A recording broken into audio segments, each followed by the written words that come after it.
Ready? Yeah. Sorry, I had something else pulled up here. You're fine. You're fine. Sorry, let me put my porn away. Yeah. Yeah. Multitasking. I'm doing the podcast and I'm jerking off the fucking porn, man. It's great. It's fucking fantastic. All right.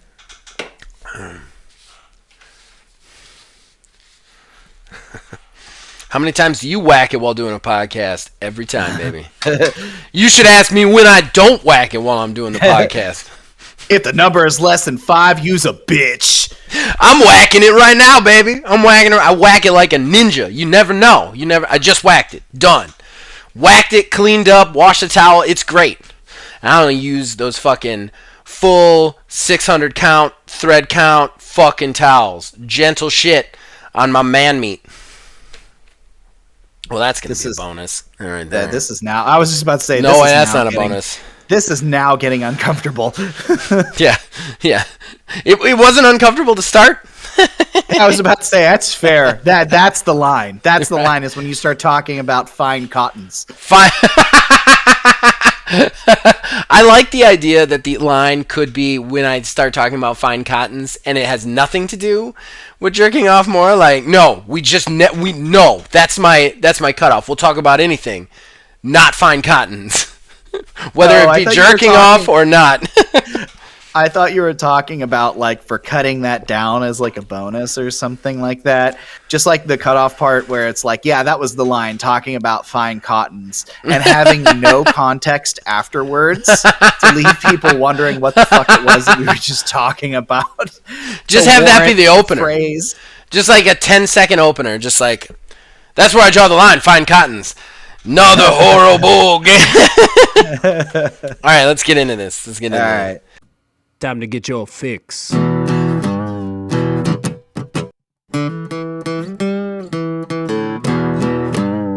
It's a horrible gaming podcast.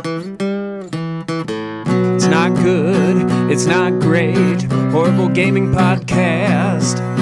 It's not even what you would call fair. It's really not that good.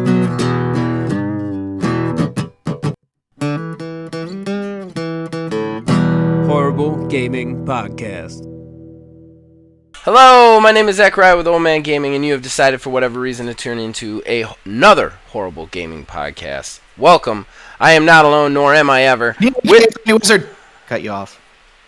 I don't understand what the point of that was. I don't understand what the point of that was. I change it every single time. Do you? Do you every single time? Every 120 times that we've done this? You need to go back through and listen. Every single time I have a different inflection. A different inflection. You've had to have repeated a couple of times just out of failed memory. I'm telling you have to have. I mean, because you came in no later than the 40th episode, which means that you have done at least 80 of these with me. So there's just no way you've done those words different every time. I just don't believe it. Without like using other languages and shit. I just don't believe it. Without using other languages. Next week, bonjour. I'll say this: I bet you've tried, but I bet you somewhere in there it's like, there's the whisper and there's the whisper. 20 episodes later, he forgot about the whisper one. That's how it would be for me. I'd be like, I'd think I was cool, and then I'd be like, shit, what are we talking about? The credits, guys.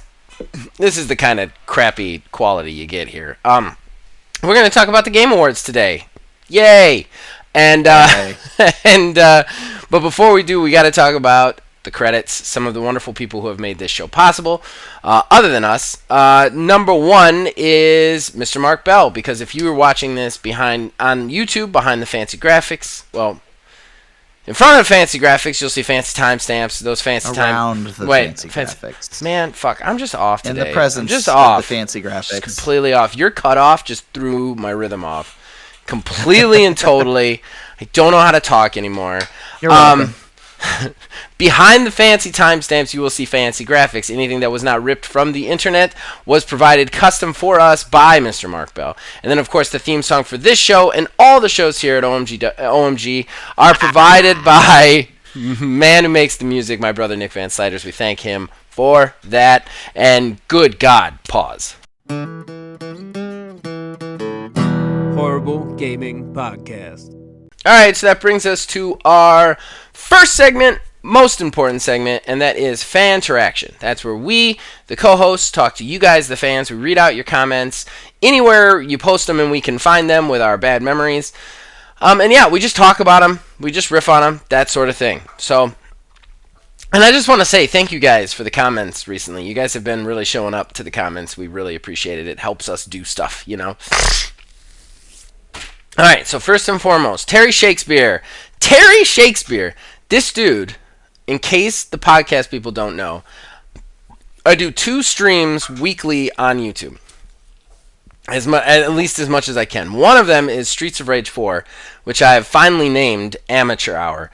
Terry Shakespeare is literally the reason I still do that stream. Like, he lives in Britain. He watches it. He doesn't watch it when it happens because I do it at night. He always watches it the next day and just always has a comment on it. And he's actually played it a couple of times with me. You guys can find those streams if you search on our YouTube for him. And he's great. But Terry, thank you for coming to the podcast. We appreciate it, man. This dude is great. He's great to hang out with, great to chat with.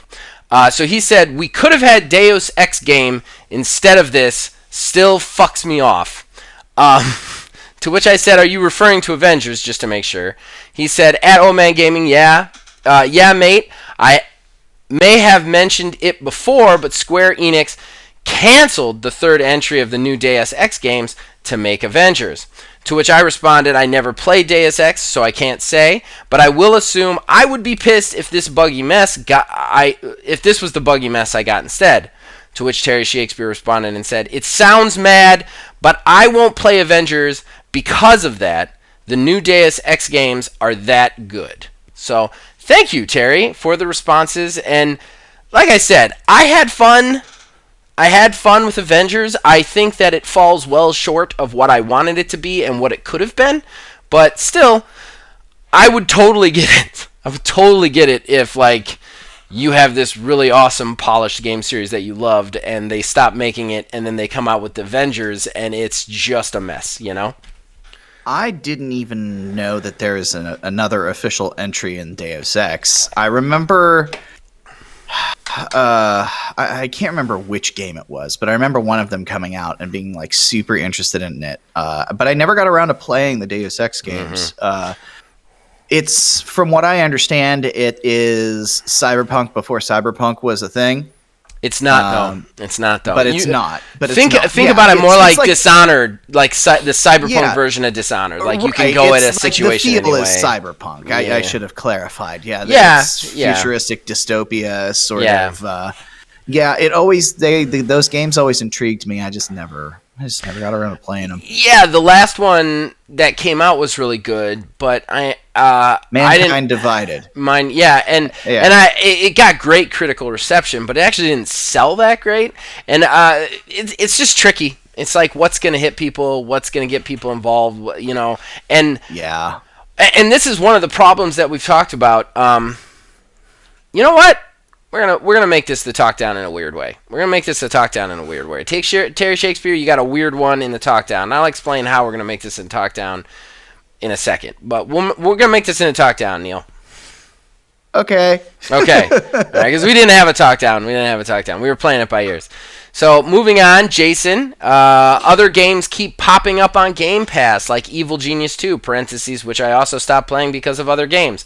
Or Before We Leave, parentheses, which I also stopped playing because of other games. And now I'm playing Generation Zero, parentheses, and I'm waiting for another game to pop up and steal my attention. Game Pass is definitely made for ADHD people. Because that thing, like, every week it seems like it's popping in 3 or 4 games.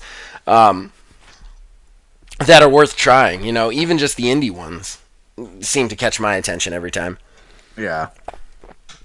And then Asylum 66 commenting again. Welcome back, Asylum 66. Did we get you? Are you in now? I think we got him. Because this is, I think, 3 weeks in a row he's commented it. I'm like, yep, you're ours now, Asylum. You're ours. Welcome to our community. I couldn't have made that any creepier if I tried. So welcoming as you are trying to entice him like trying to lure somebody to a white van with candy. Yeah. Asylum 66. Yay, I'm a mystery. Guess the big giveaway is the same username as the OG Xbox. I'm pretty sure I definitely know what this guy is now. Now it went up to 99.9%. I couldn't see past AIM, as they are one of my favorite villain groups. More varied enemies would have helped. Would love to punch a street punk in the face with the Incredible Hulk. No one likes bullet sponges. Looking at you, Watchdogs. It's like they were making a single-player story, then were told they had to make it games as a service. So they just tacked it on to the end. Identity and diversity. Those are two great words this game needed. Hard to disagree with anything you both said. Still would love a Marvel game for service to dump hours into. And man, that last sentence. All my chips are in with you on that one. I would love, like... They've done a couple of narrative stuff now, but the Marvel Avengers thing really didn't hit. But man, I'd love them to give the Marvel property to a real games as service company that can really chunk out something interesting. Because man, I'd spend so much hours in that world, in a perpetual world like that. I just would. That sounds great. You know what they need to turn into a live service game, which is a phrase that I that's a weird phrase coming from you. It felt wrong. It felt like I was speaking shit from my mouth. But Ultimate Alliance. Alliance would make a great live service game.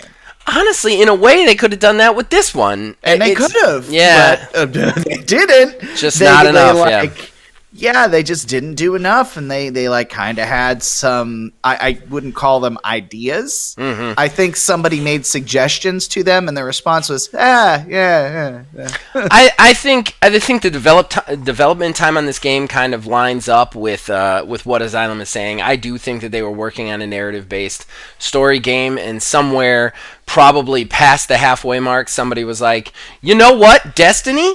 And then things kind of changed from there, and I think that was a mistake. I think though, if you really gave and one thing that sucks is they have announced that the people who made the DC Universe Online game MMO is making an MMO for Marvel now.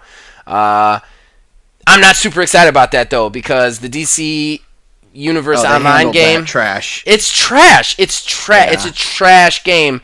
Like, it's just a trash game. It's so throwaway. It's so God, it's like a mobile game that you can't get on mobile. It's just not fun or interesting, and it's stupid on so many levels that I'm very afraid with how that's going to come out. But aside from that, I would really love Marvel to be given to, Bungie even, or another company that does this kind of thing great, and see what they produced, because that could be a really interesting world to do something with that with, Yeah. All right, so moving on. William Ho-Uin, hi! Exclamation point. Love it. Worst month ever up until now. It has been, man. It has been. I know for a fact life can always be worse, way worse, than the worst you can think of. Now, after those hopeful comments and real comments, well, turns out I don't have much to say this week. But then he does say thanks for the show. Hey, man, we love to have thanks for the show. That makes us feel good, so thank you for that. And thank you for your hopeful comments, even though they were a little bit downer. But, yeah, I mean, it gets better. We've all had some rough times, I think, as human beings lately, much less just this channel. So, Yeah. Hopefully the holidays cheer us all up a little bit. We can get out there, see some friends, relax a little bit, something. And hopefully everybody recuperates a little bit. I know my family could need it a bit. Yeah. Kayla S. Oh, if Neil went back to Ruby's, you wouldn't have a chance to stab him, Zach, because I would do it first. Then I said, can I hold him for you? And she did not respond. I don't think she'd be willing to wait to stab you if you went back to Ruby's. No. She'd be like, how long does it take you to get here? No, I'm sorry. I have to stab him right now. I got to stab while the iron is hot. Asylum66 with another comment. I'll help you feel better about your numbers, Zach. I wasn't on Xbox One due to the whole no disk drive drama. 150,884 gamer score and growing, doing to be back on Xbox this gen. So he skipped Xbox One and still has 150,000. That is a lot. That's astronomical. Astronomical. I bow to you, Asylum. I bow to you. I'm physically bowing to you right now. That is massive numbers. Massive numbers, sir. Massive numbers.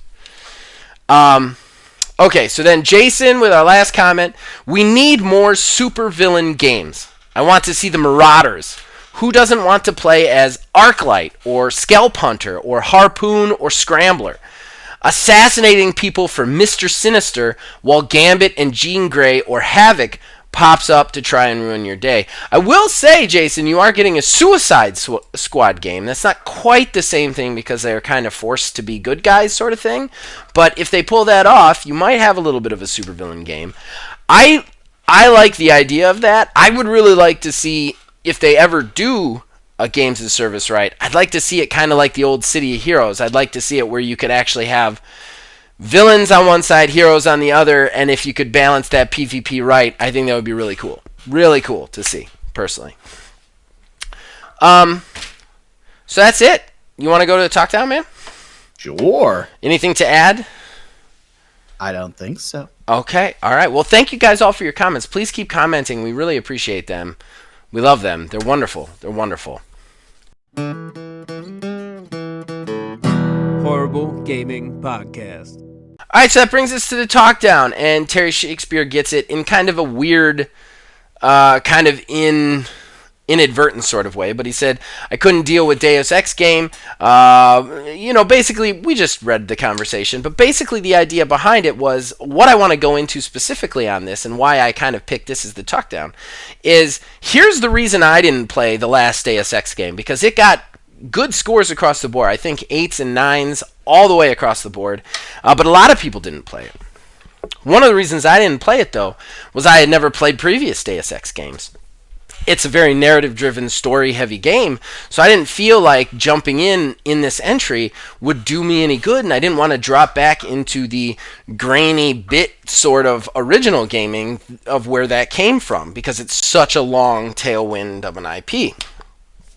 So I just want to really quickly talk about, I think this is a problem that we should discuss. Long IP, we need fresh IPs in gaming, and I think this is a serious problem facing gaming with these huge, long-winded IPs, such as your Halo Infinite being the 6th edition in a game. Actually, the 8th edition in a game series. It's more than that even. Is it more than that? Yeah, I think it's more than that even, because you got to think, like, you caught Reach ODST. Yeah, that's what I caught. 2 Halo Wars. I wasn't. Fireteam Raven. I wasn't necessarily counting those because I didn't think of that. Like, they are the same intellectual property, but they're not the same story, really. Well, actually, that's actually something that I kind of come across. I'm just going to kind of take over this conversation. Sure, go for it. Something that I came across in playing Halo Infinite. The bad guy group is the Banished. And I'm like, I don't know who these people are. Well, come find out, they were the main bad guys in Halo Wars 2. Jesus. So it's one of those, like, very much so, not only do you have to follow all of the previous games, but it's one of those too. You have to jump in an entire another genre, right, to be able to get some, like, main story information. So, like, I had no context for who the Banished were. When I started playing Halo Infinite, and that's what you're saying. Like, yeah, it kind of strengthens my point in a little bit. Is you get this weird, like, disconnect when you have, like, 12 games in a series where, like, especially when you're trying to, like, create a AAA game for a high budget cost, you're putting all these new ideas forward, and to understand the storyline, somebody has to go back and play a PC game from 20 years ago, you know? Like that kind of stuff happens all the time. Like Gears 5 got a lot of good ratings. I thought about playing it because it came out at a time where I didn't have any games, but I'm not going to jump in on the fifth numbered edition of a series, and I don't want to go back and start from the beginning and put in the 300 plus hours that I'm going to need to do to get caught up, you know? Speaking... Oh, sorry, go ahead. Go ahead. Well, I just the last little cap I wanted to put on it is companies are so afraid to take risks on new IPs. They want that, like, guaranteed money, that guaranteed check, but they're painting themselves into a corner where they're not going to get the guaranteed check because they're going to start to lose people who never played those original games, especially games that came out before a lot of the gamers playing right now are even born. Yeah, you actually, like, perfectly set up what I was about to say. Truthfully, you're talking to a Kingdom Hearts fan. Like, the story's already bonkers as shit. Right. For a game that has 3 numbered entries, it's got, like 12 entries if you count all of, like, the mobile game, this, that, and the other. Yeah. You know, and the development on that game was almost 10 years. Not a cheap game to make. Very high-end AAA, very quality when it comes to graphical fidelity and how smooth it runs, tiny details, shit like that. But let's be real, Kingdom Hearts 3, I'm sure there was somebody who was trying to make sense of what was going on. Right. I played every single game, and I couldn't figure out what was going on. Right. How many people jumped in on Kingdom Hearts 3 and say, yeah, this is where I start? Right. I mean, they had to put out multiple collections for people to have these games available so they could even attempt to start to play the game. Right. And we're entering that realm with some long-running series. And then you take things like Metroid Dread. I love Metroid Dread to death. It doesn't really need a story at this point. It really doesn't. Right. I mean, the story was already light enough as it was, but I mean, they called back. They do callbacks and built the story from the 4th game into the 5th. Okay. Well, that game came out in 2002, I think. There you Metroid go. Fusion. That was the last, like, in that timeline, the last game that came out. That's so, just about 20 years ago. Right. So, you know, you've got that the traditional Metroid series, because for a system timeline and this, that, and the other. But, like, there's only been 5 Metroid entries for that story. Right. Who cares about the story at this point? I barely cared about the story. Right. for a system, they tied it into a game that's 20 years ago for a system that is predominantly dominated by people between 15 and 25 years old. You know, right? Like that's who a lot of people like. There are plenty of old guys who play Switch. I play Switch. You play Switch. But I mean, Switch is geared towards teens and young adults all the way, real hard. You know, as far as the messaging you have, and then you release a game that needs you to be above the age of 20. Well, honestly, needs you to be above the age of 30 to even know what the fuck is going on. It's a little weird, you know? And furthermore to that, some of these games are so old, you cannot get Metroid Fusion on anything but a Game Boy Advance cartridge if you already have it, or on the Wii or Wii U Digital Shop, unless you happen to be that lucky-ass individual who bought a launch 3DS when they gave it to you for free because of the price cut bungle. Like, that, some of these games are even hard to find. So, yeah, like, I will agree we do need more IP, but at the same time, I think storylines should be looked at. I think continuity should be looked at for some of these long-running series. Because you can just flip a switch in some cases and just get a whole new story for a series that's been going for so long. why. I mean, I get why they're trying to bring up the same storyline, story beats, because that's what people, originally fell in love with. But we've talked about this time and time again. Eventually, shit's going to get stale. If it's not stale already from a gameplay perspective, from a narrative perspective, this, that, and the other. That's why you get stuff like Legend of Zelda Breath of the Wild that just totally changes what the gameplay of Zelda is. Yep. And now it's like one of the most anticipated, not the most anticipated according to the Game Awards, but one of the most anticipated games that's going to be coming out because everybody loved what they did so much. And I feel like that's a risk that people don't take anymore, because I think it just boils down to corporations being corporations and want more guaranteed paychecks. Well, and that's fair. I think you hit what I was going to say on the head. I think sadly, the big problem with that is Mass Effect Andromeda, not because it was the wrong idea, but it was a poor execution. And because it was a poor execution, people are a little bit afraid to do that. But that's what you need to do. You need to have 3, maybe 4 games in a series, wrap that story, and then travel somewhere else in that world and try and build new characters and stories. And then you can bring them in. You can bring those new players in while also keeping the old players. I think one of the big issues too. And one of the things that a lot of companies get away with is like Breath of the Wild. One thing that it also gets away with, they changed the gameplay, which was great. It needed that refresher systeming. But the other thing that lends itself with Zelda is it's usually not a direct sequel. You know what I mean? It's usually every game is its own reboot, kind of like Final Fantasy. That's how they do that. But when you get into these games that are like a continual story, it's like, man, you got to stop doing this. You got it doesn't make sense anymore. And right. The other thing, it alienates people from. I mean, when did Halo 1 come out? 2001, I think. How many people playing Halo Infinite played Halo 1?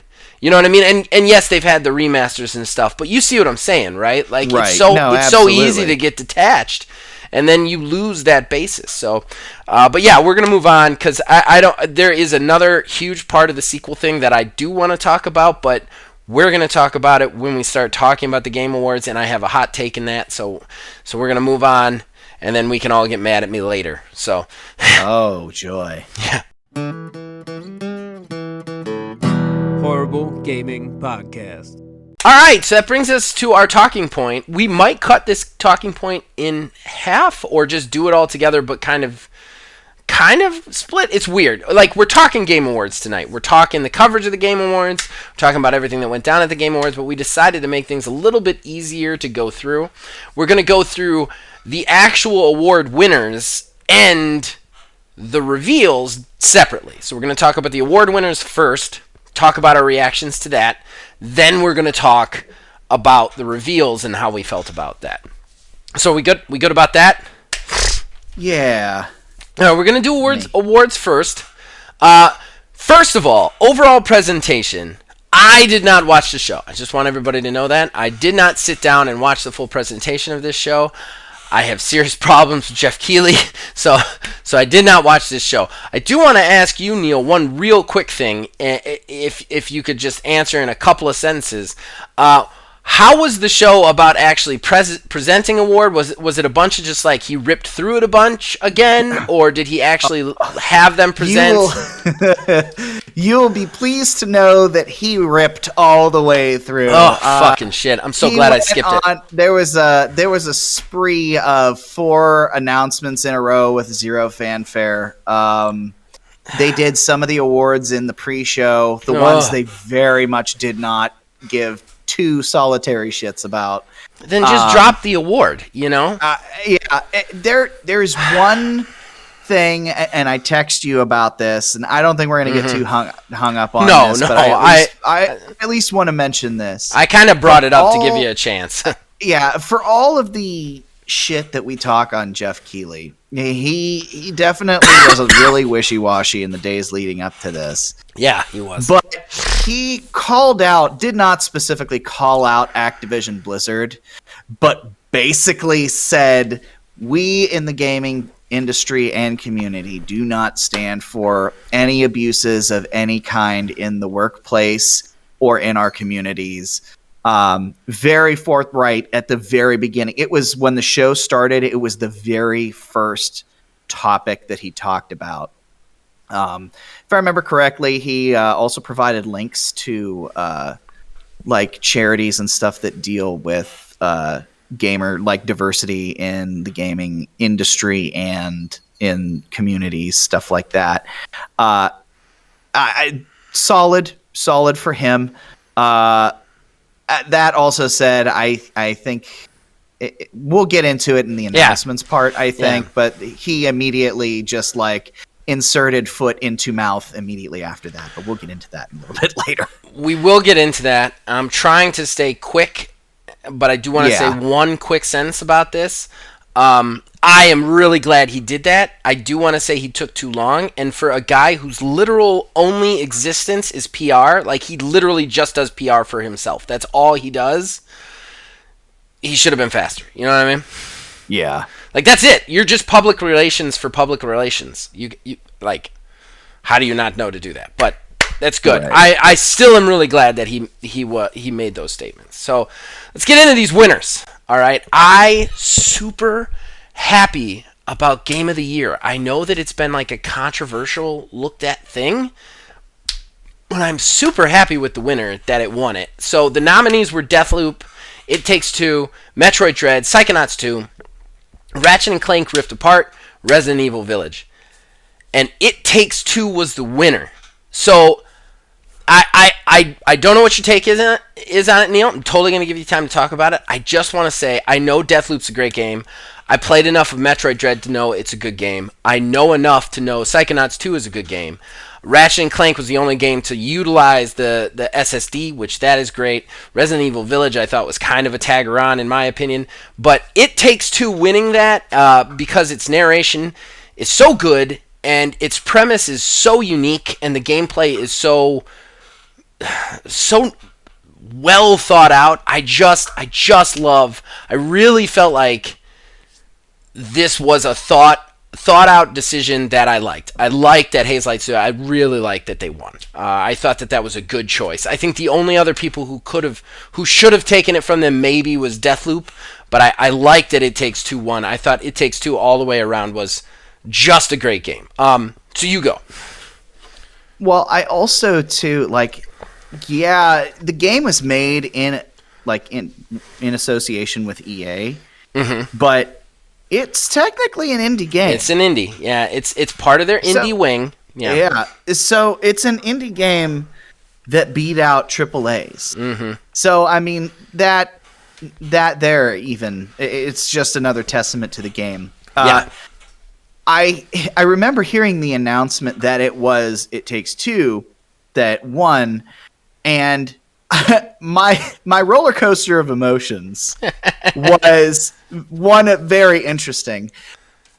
First being, oh wow, an indie game won Game of the Year. ... Holy shit! Somebody get a microphone away from Jose Ferris. Yeah. Oh yeah. He was on a separate stage away, and that was a very deliberate choice to not be around that madman. What did he say? Did he say anything crazy? I love him. He was dropping F-bombs and shit. He's like, yeah, I was just telling EA that everybody was telling EA to go fuck themselves last year or so, but here I am now, and it's like, oh my god, yeah, dude. There was like one point whenever they're like, It Takes Two was up for something else. I can't remember what it was, and it like went the camera scrolled over to him, and he's like getting aggressive with the camera. He's like putting up fists and like punching at the camera. I'm like, no, oh my god, no, somebody please no. And this happened, of course, before the Game of the Year was announced that it was It Takes Two. So with that already in mind, and the fact that this crazy fuck is gonna get back up on stage again. Oh my god. I want to understand that studio, because for them to produce such well put together, well written, well scripted, like bug free, awesome experiences like A Way Out, It Takes Two, and Brothers. And for him to be the visual and audio representation of that company, it's totally fucking insane. And like, have you ever listened to? There's an Unfiltered interview, the IGN Unfiltered. Yeah. Ryan interviewed him, and this was way back before he was a little bit less pluggy and a little bit more like, tell me about your life. That dude's fucking insane, and he is just crazy. Like, I don't like him, but I like that he's part of gaming. Like, because he's madness incarnate. Yeah. Oh, that he is. He absolutely is. But still, I'm really glad. Like, this is a big, that was a big flag in the ground. And honestly, I felt like it gave a little bit more credence to the Game Awards, which has been my biggest problem with them, you know? Yeah. Is that, you know, when they file through those, like we talked about, when they file through those awards, like, the whole point of this award ceremony is to, like, okay, award ceremonies are about developers and performers in games, in the things that they do. Like, that's what they're supposed to be about. We watch them, fine, but like, the Oscars did not get started for people to watch them. The Oscars got started to give awards to actors, directors, writers. That's how it needs to be looked at, because if it's not looked at that way, you're not awarding the artist, you're just pandering to the masses. And that lowers the credibility of it. You know what I mean? Right. So I was happy to see this. But I mean, he still needs to stop rattling through awards just to get to trailers. Like, that's not what this is. Best game direction, Deathloop. I think that's a great win. You know, for them, the game is a constant loop. Like, I haven't played it, but I know enough to know it's directed well, you know? Yeah. And it beat out It Takes Two, Returnal, which I don't understand why Returnal is nominated anywhere. That game is not good, but whatever. Psychonauts 2, Ratchet and Clank Rift Apart. Best Ongoing, which is just your ongoing games of service. It's basically games of service category. Yeah. Apex Legends, Call of Duty Warzone, Final Fantasy XIV, Fortnite Genshin Impact. Final Fantasy XIV won it. This is the first time they've won that one, right? I think last year No Man's Sky won it. Yeah, I think, it's the first time. And I do think they did get a little bit of a bump because they just had a big expansion come out, like, almost at the same time. So I feel like the fan base kind of showed up on that, because honestly, I was kind of expecting Genshin Impact. Yeah, so was I. I think I even made mention of it when we were talking about it, because Melissa was here when we were talking about the nominees, and I think I even made mention of, like, that's going to be Genshin Impact, you know? Yeah. And I played Genshin. Did I tell you I played Genshin Impact on my phone? Oh, no, you didn't. Yeah, I could only play it for about 5 minutes. Because my phone's battery went from like 90% to 70% in those 5 minutes. The game played fine. Played great. But that battery just went down and my hands started to get hot. And I'm like, nope.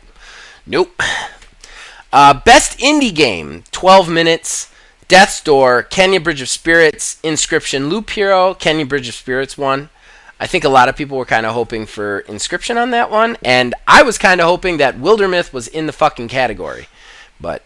whatever. So here's a little bit of an issue that I have. Sure, hit it. This one. Let's do it. Because I wasn't on the episode that we talked about the actual nomination. Yes, yeah. The fact that It Takes Two, which is technically an indie game, showed up in Game of the Year and won Game of the Year and was not represented in the indie category. Can I make a suggestion here? And I might be off base, but while Devolver Digital is a very big company, and Annapurna Interactive is a pretty big company, I feel like the fact that It Takes Two was published by EA took it out of that best indie category. Well, that's dumb. I agree. It's an indie game fully. Like, I think EA only helps out with the publishing. I don't think EA really gives them any money. You know what I mean? Like, yeah. I agree fully. I totally agree. But still, I feel like that's why we didn't see them in the indie categories. Does that make sense at all? Yeah, a little bit. I still Yeah. think it's dumb. Yeah, I'm not going to disagree. But we had that, and then Kenya also won Best Debut Indie Game. Again, Wildermyth nowhere to be found. I don't understand that. 9s and 10s across the board. But we're going to put Sable in there, which was a 7 at best. Fine, whatever. Then Best Narrative. This one I kind of felt like was a give 'em one sort of thing. Because we had Deathloop, It Takes Two, Life is Strange True Colors, Marvel's Guardians of the Galaxy, and Psychonauts 2.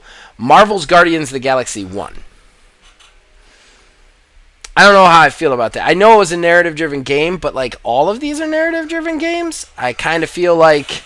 I don't know. I feel like while I have not played Deathloop or Psychonauts 2, I feel like both of those probably would have been overall better narratives than a licensed property that you really have to have kind of seen the movies to understand what they even are, you know? Yeah, I honestly, overall, this whole year felt very weak for me. Yeah. Just like with what was available for games, because this is the year of, last year we delayed because COVID, and then like there's stuff coming out, but it's like after the window closed, and like hopefully next year it's going to be better. Like normally with Best Narrative, I at least have one that I'm like, that's the one. Every single one of these, like whatever, I guess. I mean, I agree with you. Like every year, we were talking about it with our Horrible Game Awards too. You, me, and Phil all kind of felt like this year was weak, and it was kind of difficult even to nominate games for things, honestly, because a lot of us avoided some of the games because they were so rough, you know. So a lot of us didn't even really play a ton of games this year, you know. So, moving on, Best Art Direction, Deathloop. I'm not going to spend too much time on that because I think that's kind of a weird category. Like I feel like that should be lumped with direction, but I'm probably wrong on that. Best Score in Music. We had Cyberpunk nominated, Deathloop. The one I'm going to read only once won, but Marvel's Guardians of the Galaxy, The Artful Escape, and the one that won was Nier Replicant version 1.2247448713 And I got to be honest, personally I feel like Guardians of the Galaxy should have won that one because they had the sweet ass soundtrack. Like, that was the big thing, is, like, you could get into the huddles. Do you know anything about the game? I know little bits and pieces. Okay. Like, you could get into the huddles and then fucking fight people to take on me by AHA and shit. Like, I thought that would have been a better soundtrack. See, I get that, but I think people would be fucking furious if a game that has a lot of licensed music that, like, nobody actually, like, made would beat out all the other ones because, they actually have art direction. I was reading the other line. They actually have, fully made, composed music for the game. Yeah, I guess. I personally would have been pissed if Guardians had won it. That's a different take on it, I guess. I get it. Best Audio Design, Forza 5, which is whatever. Best Performance, Maggie Robertson, the Step on Me Lady. Lady Demetru, the giant vampire in Resident Evil. I kind of like that she won, though, because I was really afraid they were going to try and get it to Giancarlo Esposito. And no offense, but he just plays the chicken guy and everything. And I feel like I don't even feel like he should be on this list. I really don't. Like, I did not play True Colors or Deathloop to know the voices of these other nominees, but the people who I nominated I thought really came through for Horrible Game Awards, which was the people in It Takes Two and stuff like that. But him, I was just like, man, he's a chicken guy, but he's leader of Cuba. Like, why are we giving him an award? I almost felt like it was like, we can try and give Giancarlo Esposito an award. I felt like it was going to be a giveaway, so I'm kind of glad they gave it to an actual video game performer over just an actor who was cashing a check, you know? Yeah. Games for Impact, Life is Strange, True Colors. Best Community Support, Final Fantasy XIV Online. Best Mobile Game, Genshin Impact did win there, which It's really good on mobile. It's just you better have some battery, man. You better have some battery. Best VR AR, Resident Evil 4. Best action was Returnal. That shouldn't have won anything, especially not over Back 4 Blood. And this is something I'm going to take the time to talk about right now. Back 4 Blood is one of the best games that was released this year. Like, in my opinion, hands down. It's one of the more popular games that was released this year. Why the fuck is it in any category? That was the only category it was in, and it lost to fucking Returnal, which was a kind of a train wreck. It didn't even do roguelike very well. Like, so I don't understand that. I don't understand why Back 4 Blood was so snubbed by the Game Awards. But there's always a game that's snubbed that pisses me off, and that was that, right?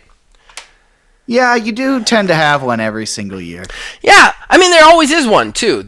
Like, and usually it's both of us are like, why isn't that on there more places, you know? The fact that action, kind of segueing into the next one, the fact that best action and best action / adventure are two separate categories is dumb. never gonna make sense to me. No, that's dumb too. Yeah, I'm with you. I'm completely with you. Like, what's the difference between action and adventure? Like, so I'm not adventuring at all in fucking Deathloop? Or Far Cry 6? There's no part of adventure in Far Cry 6 that is a open world exploration of a Cuban island. There's no part of that that's adventure, but there is. You know what I mean? Like, it's just crazy. I don't understand that at all. But Metroid Dread won that. Best action adventure. Best role-playing... I'm sorry, go ahead. I did have one gripe about when they won. Sure. I'm hyped that Metroid Dread won, but nobody from Mercury Steam went and got it. It was Doug Bowser that went up there to get it. That's annoying. Yeah, so I'm like, I get it. It's a Nintendo property, this, that, and the other, but like... What the fuck? These guys took this property that y'all really weren't doing anything with. Right. You gave them a test run whenever you gave them Metroid 2 to remake for the 3DS and did well, but because it didn't Because it didn't, like, sell stupid money because it's a remake and not a brand new game. You're like, well, I guess they can try it again with the new thing. Right. And they did great. I mean, it's the best-selling Metroid game ever. Right. In the shortest amount of time. And you couldn't even let those guys come up there and get the award themselves? I'm completely with you.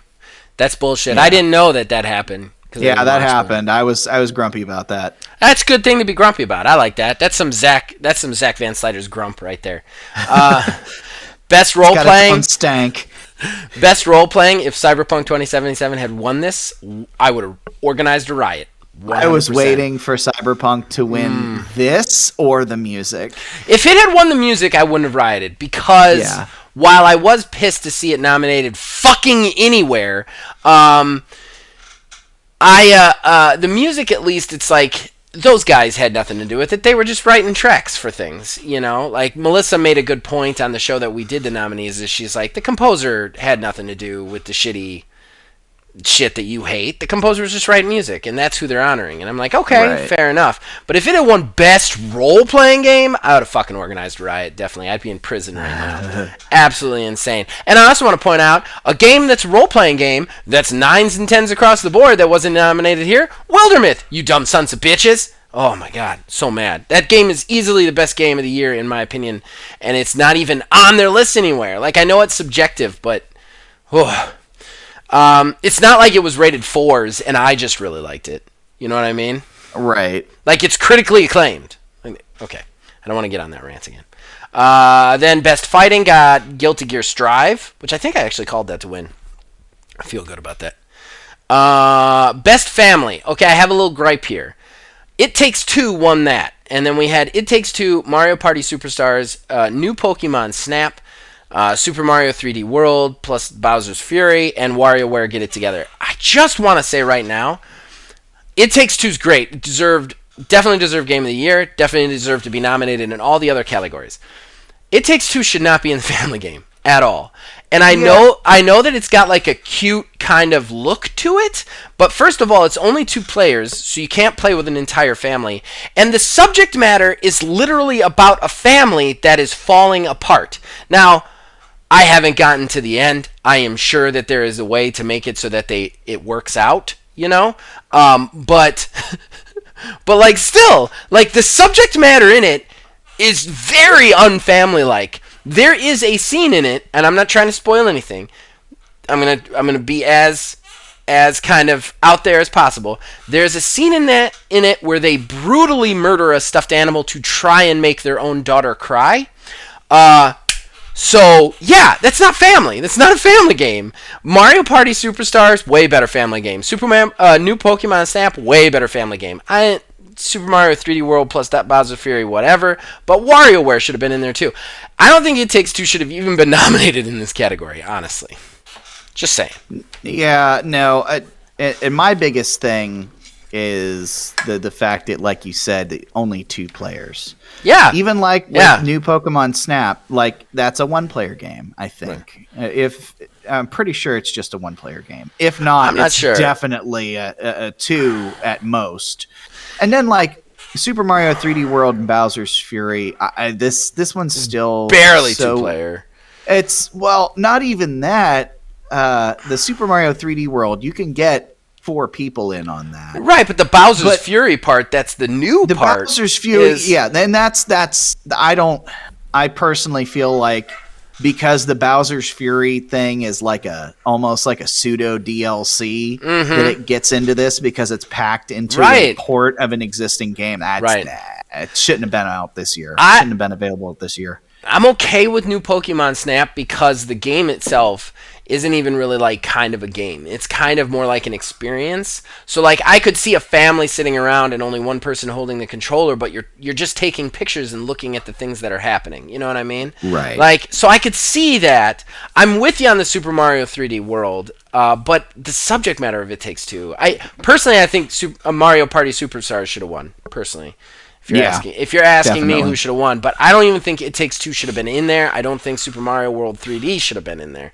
So, saying best sports / racing, Forza 5, of course. They always get that. Kind of sad Hot Wheels Unleashed didn't win. I heard it was really good. I heard it's great too, and like I weirdly want to play it. Honestly, I didn't like Forza 5, and I would have much rather seen Riders Republic win too. I actually enjoyed Riders Republic quite a bit with what I've played of it. I think that's a fun game. So like I'm with you. Like Hot Wheels Unleashed or Riders Republic would have been probably my pick.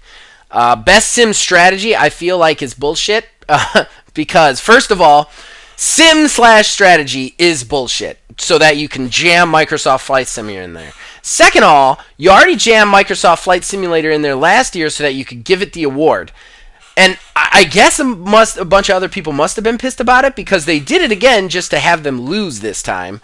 And Age of Empires 4 won. So that fucking category is a mess. It's just a fucking mess, right? Yeah. Best multiplayer, It Takes Two. Again, It Takes Two is only a co-op. It's only 2 people. I mean, for it to beat in a multiplayer category, Back 4 Blood, again, Knockout City, Monster Hunter Rise, New World, and Valheim, I think is crazy. It's crazy. Like, I like It Takes Two. I think it should have won Game of the Year.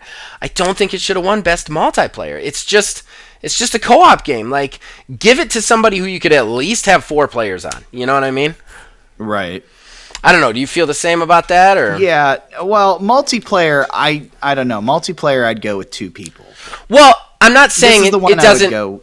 I'm not saying you couldn't nominate it in this one. I'm not saying like the family, like you couldn't nominate it, but like. Oh, you mean to win? Because, to win over these other like very solid 4-player or MMO or like action RPG games where you can, or like Knockout City. You know what I mean? Like to win over those, I think is a little ridiculous. That's all I'm saying. Yeah. I don't have as much of an issue with it. I don't think that's fair. I don't know. I think somebody else should have won that category. Most anticipated game.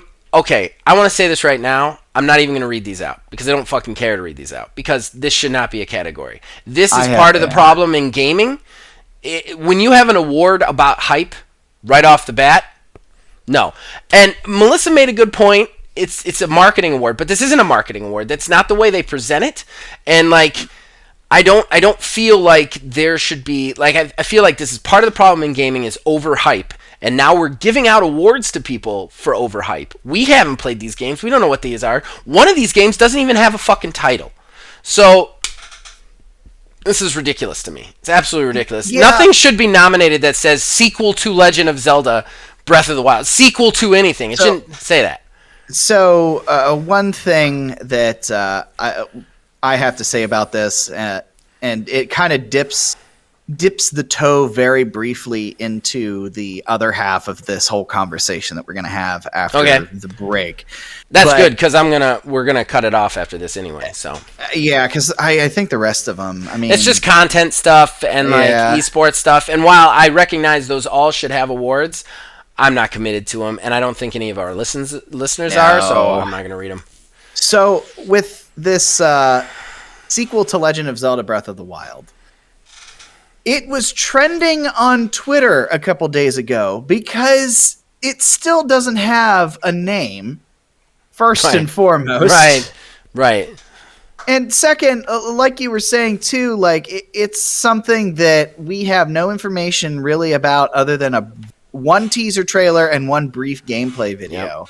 The only bit of gameplay that we saw was months ago, and we were all thinking, oh, well, maybe there's going to be a big Zelda announcement at the Game Awards because, you know, they like to have one heavy hitter there for the announcements. Right. The only time it showed up was a commercial for Nintendo Switch and them saying, like, Nintendo, we're looking forward to what's coming next year. And it was just a brief snippet of that gameplay.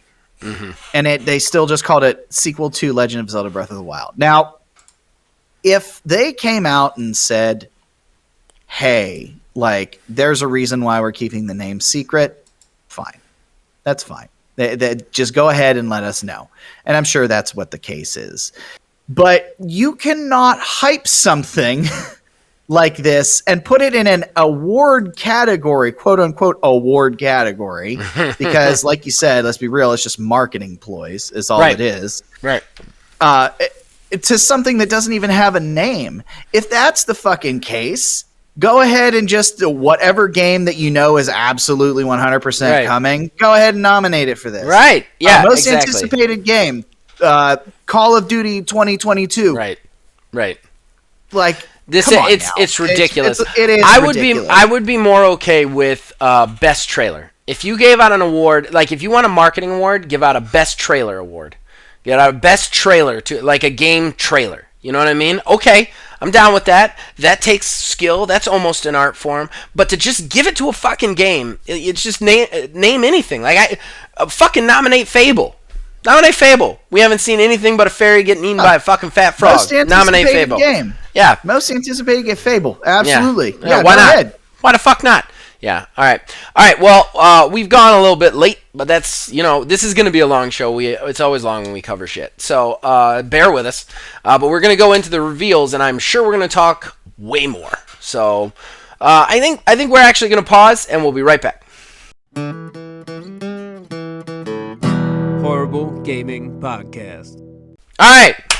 We're back with talking point number 2. We have decided to skip odds and ends because, let's face it, all of our odds and ends would basically have to deal with this anyway, with the exception of maybe one or two, so we're just going to save them for next week. So let's go into possibly a little bit more fun. We'll see how we take this. But I definitely have a hot take on one of these.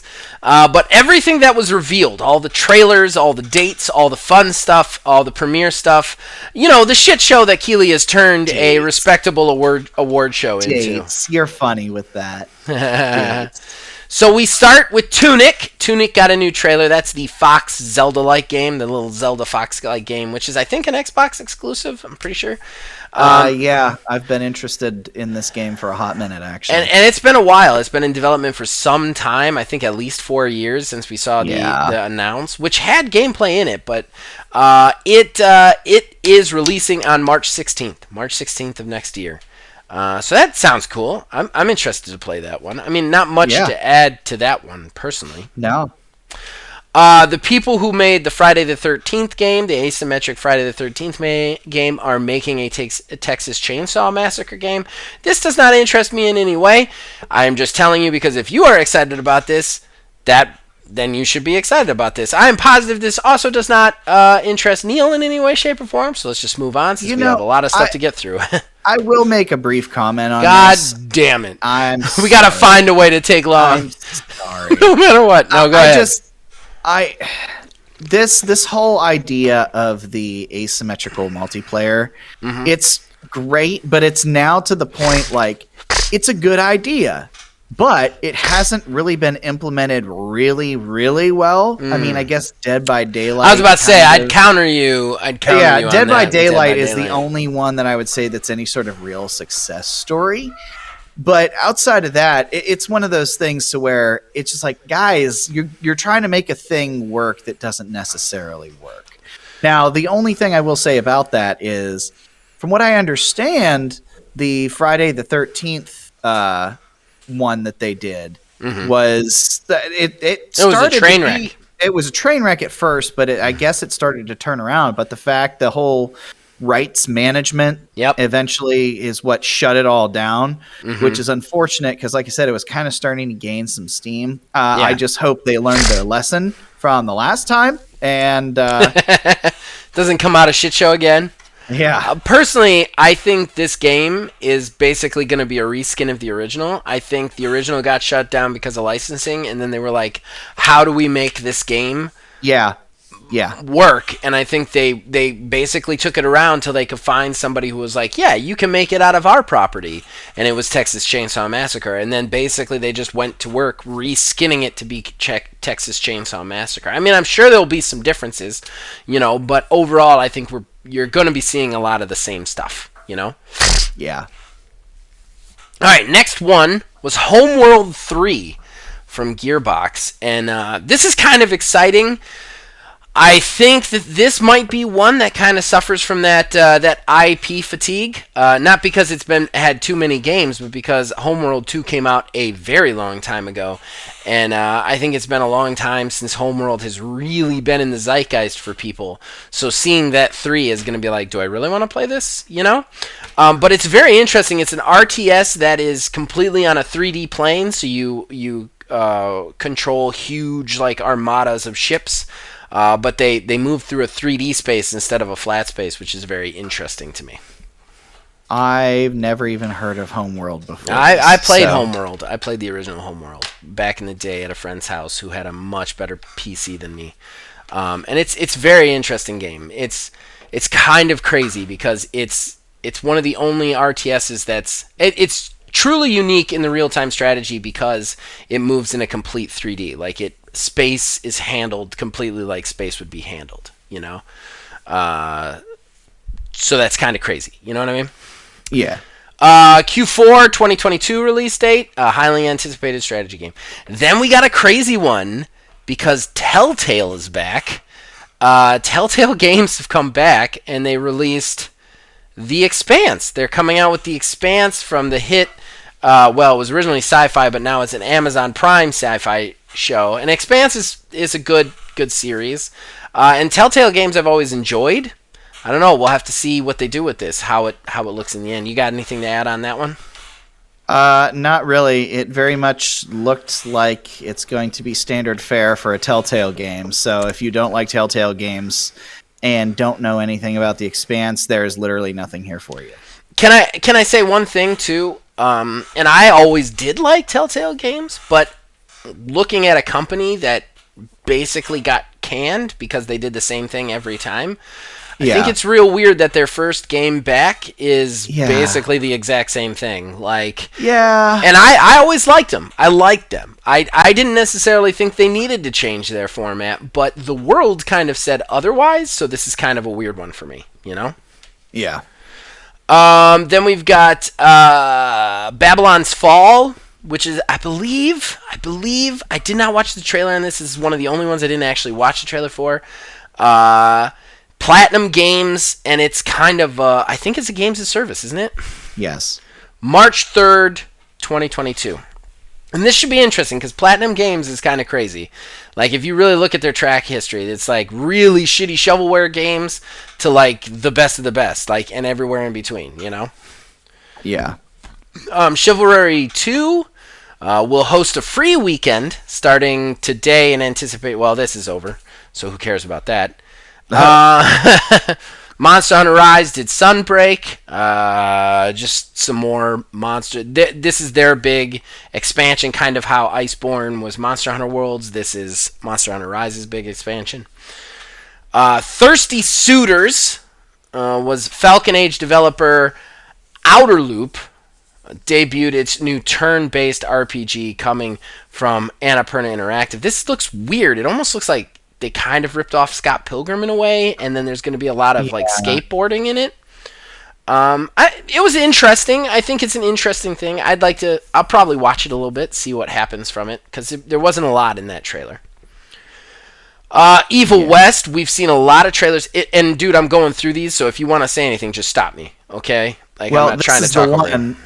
This is the one that one of the ones I would stop you. Okay, all right. This I had not. I haven't said the name of the game yet. You gotta let me get to the original. I thought you did. No, I was like halfway through it, and then I stopped and said. You just said the title. I just said the title, but I haven't even gotten into what it was. I know. Evil West released finally a gameplay trailer. We've seen multiple different trailers from them over the time, so go ahead now, Neil. I didn't tell them what the trailer was. I just said the next one was Evil West. By the way, dude, if you want to stop me. Yeah, and I did. Yeah, but exactly what you said. You gotta let me say what the trailer was. You have to let me say what the trailer was. Doing what you tell me to do. I'm not yelling at you for doing what I told you to do. I'm yelling at you because it's not entrapment. It's not entrapment. Oh you have to tell me you're a cop if I ask. Anyways. I am definitely not a cop. I'm the furthest fucking thing from a PIG that you will ever meet. But go ahead. This is one that I had no idea anything about. I must have missed the announcement last year. This looks really? Cool as shit. Really? Okay. Yeah, this looks cool as shit to me. It sounded like you were gonna have a hot take there for a second. No. This is one of the ones that I had that I was like, oh wow, this is cool. That and the next one.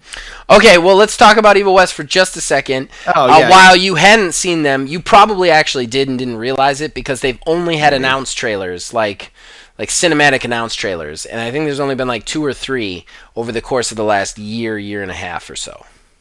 Yeah. So like we hadn't seen gameplay. This was the first gameplay that we saw.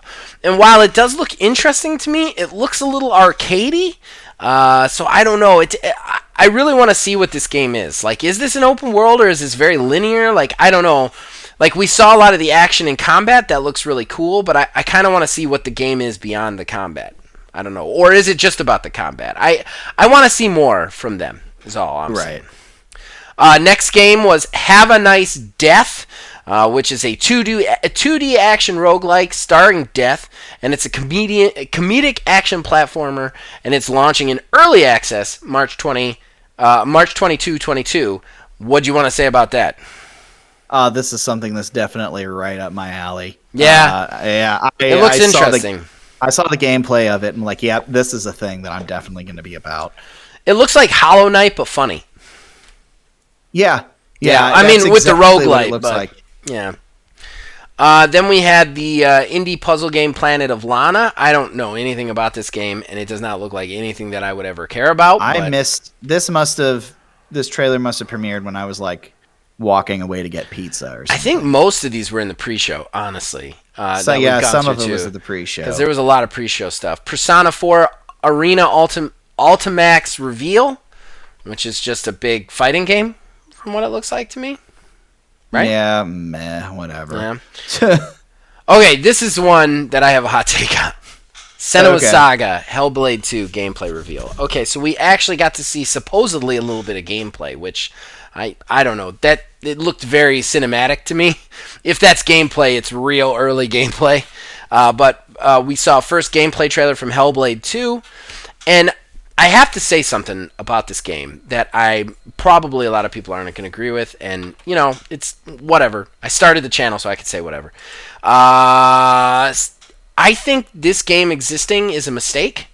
I don't want a sequel to Senua's Sacrifice, and I think that this game actually reduces the very beautiful and awesome impact and story of the first one. I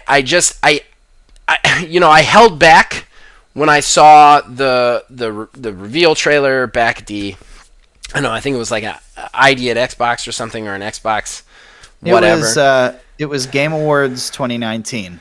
Oh, well, I held back saying anything then, but like the more I stew about this, like Senua's Sacrifice is a beautiful, amazing game where the developers took the time to understand schizophrenia and mental illness in a way and put it forth in a way that personally I had never experienced in a video game. I truly felt almost schizophrenic playing that game, especially if you play it in headphones. Like they really, and that's what they wanted. They wanted you to experience her pain and her trials and tribulations with this mental illness, And I think that it was beautiful the way they told this story, especially since almost everything that happens in the game is like a hallucination. It's not even fucking real.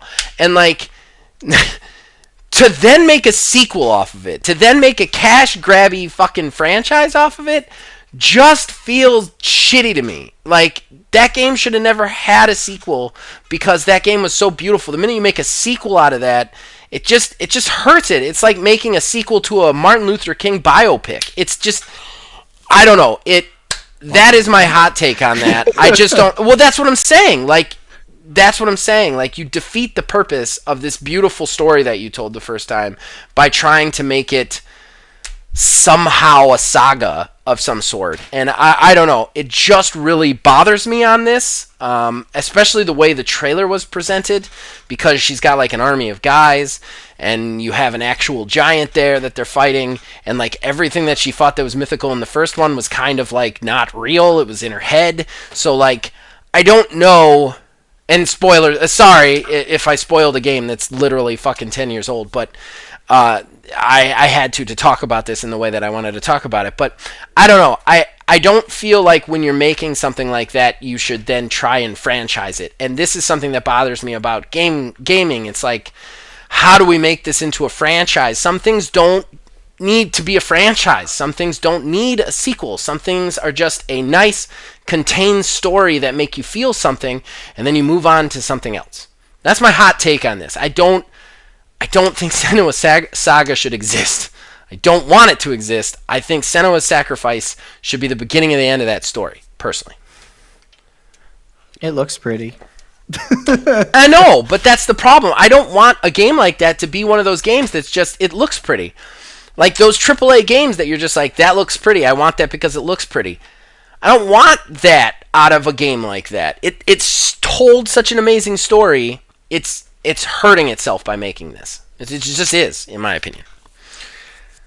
Anything to add to that, sir?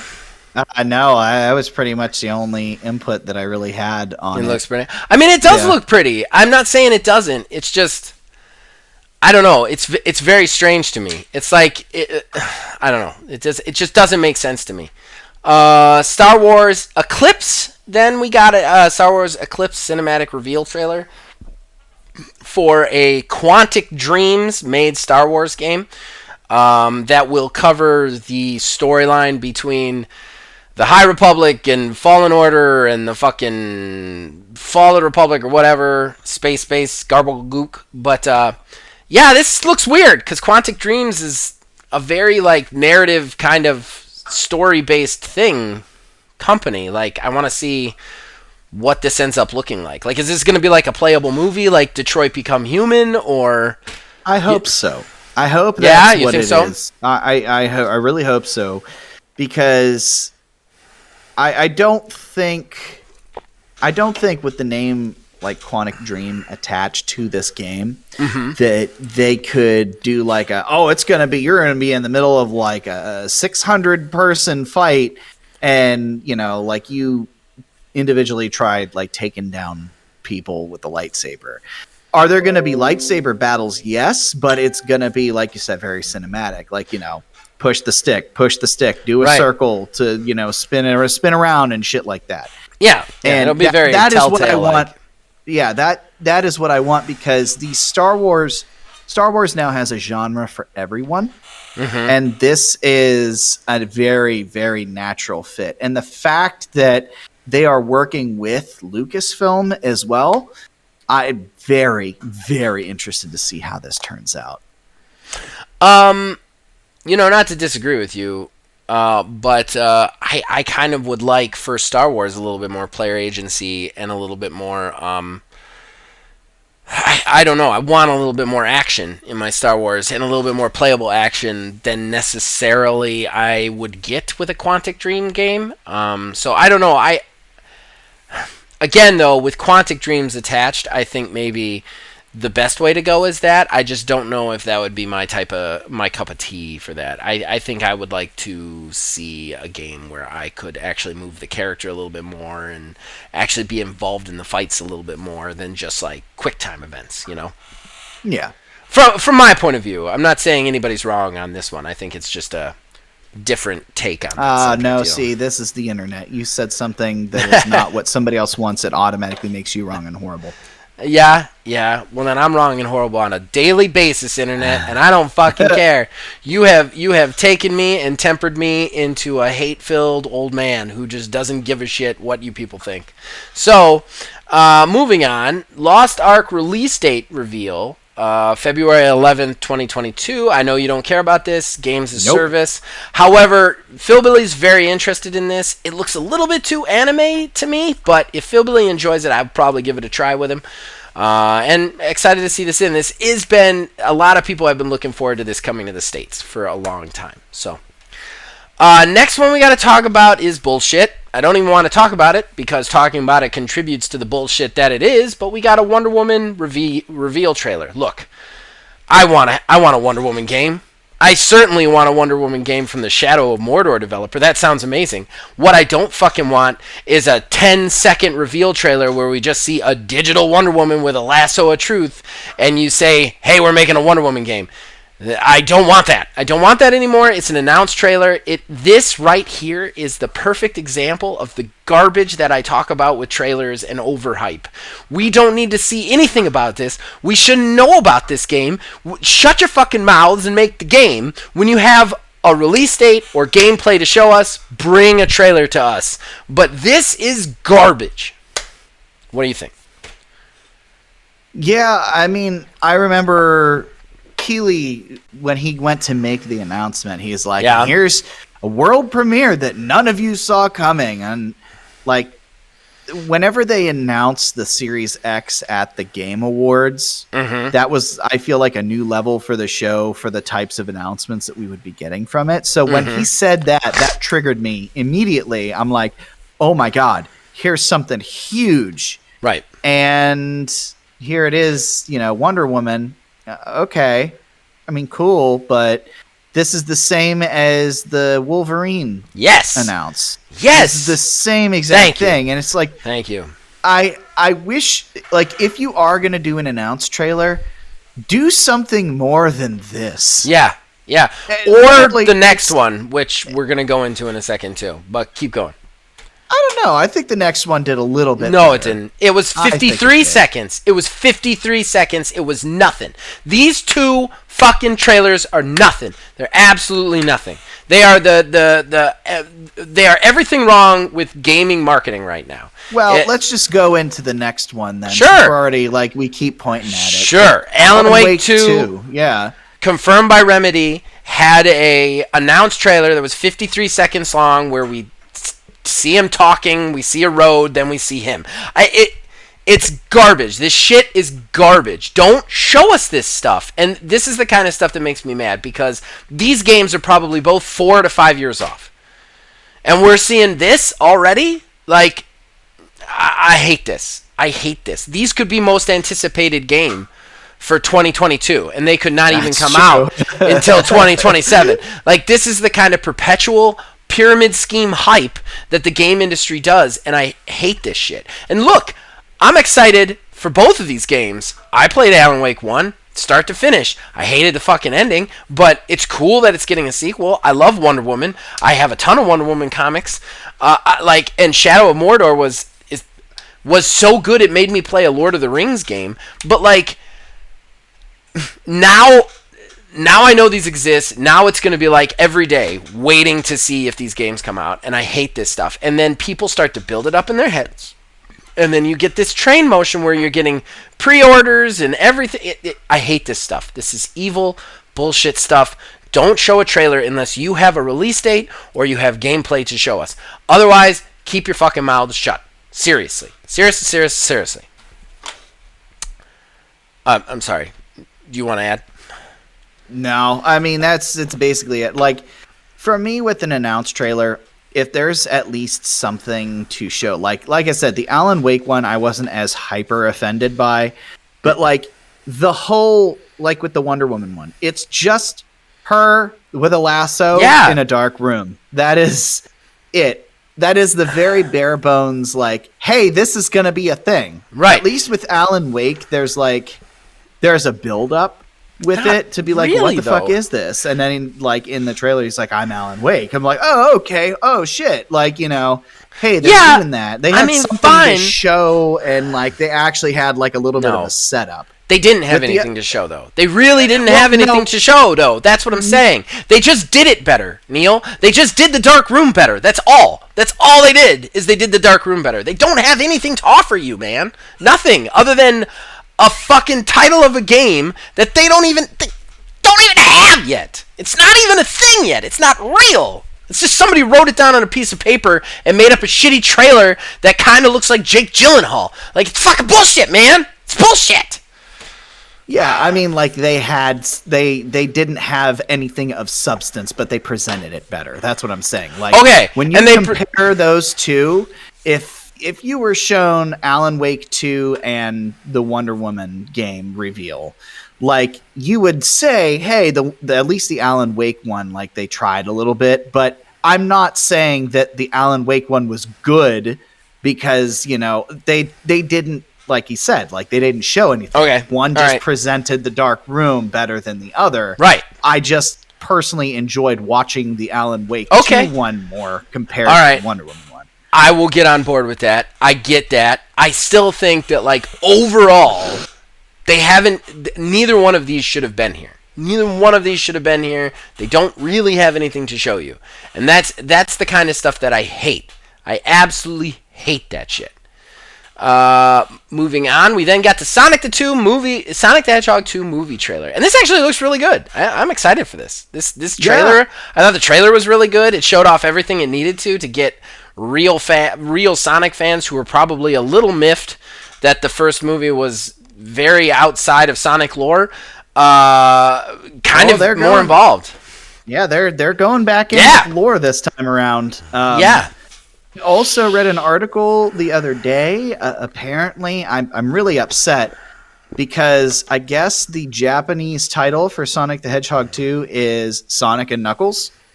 So I'm mad that we were denied that. Yeah, why were we designed that? Just call it Sonic and Knuckles. That would have been great. But yeah, I'm definitely about this. I will go see it in the theater. I was pleasantly surprised with the first Sonic movie. It wasn't perfect, but it was a lot better than I thought it was going to be. Yeah, and that's how I felt. I felt like it was a serviceable movie. I thought Jim Carrey did good. I think Sonic was represented pretty well. My only complaint is really they were like, there was no real lore from Sonic in there anywhere whatsoever until you get to the end and Jim Carrey went crazy. But like, this one I was like, okay, I see a Chaos Emerald in there. We got Knuckles. They're fighting. Just like in Sonic 3, where like Robotnik tricks Knuckles at first. Like, I'm kind of really excited about that, you know? Yeah. Okay, then we move on to Horizon Forbidden West new trailer. If you have something to say about this, that's fine. Personally, like, this was just another trailer for me. Like, I'm not really upset that it's here. I'm not upset that it's not. It's just like, we've seen enough of this game to know what it's going to be. The game should come out at this point. And that's exactly where I'm at. It's slowly, very slowly approaching the negative hype end. Right. Right. Anytime there's a new thing, like if it was strictly like a story trailer, I think it'd be a little bit better. But it's just more gameplay, which is fine. That's fine. I'm okay with looking at more gameplay for what I had said is going to be my first real PS5 game once, even though it's still going to be available on PS4, which whatever. But it's going to be the first game that I play with the intent of playing on the PS5. Right. But yeah, I'm ready for it. It can come now. Final Fantasy VII Remake Intergrade on PC. Final Fantasy VII Remake, as well as the DLC episode Intermission, are coming to PC. It will be available on Epic Game Store next week, December 16th. Great? I mean, I don't have anything to add to that one. No, not really. I mean, I thought it was coming to the Xbox One as well at some point, but this was like a very long time ago when they first announced it. I don't think it's at this point, especially, it's not happening. Yeah. So now we can get to the hate one. We can get to your hot take. Destiny 2, The Witch Queen, live action trailer. So next Destiny expansion, The Witch Queen, launches on February 22nd. This new trailer mixes never before seen gameplay with live action footage. We got a first look at the Void Powers and the new crafted weapon glaive. Before you go into your rant, give me one quick second, okay? Okay. Because I think you might be wrong about something. Really? Yeah, I think so.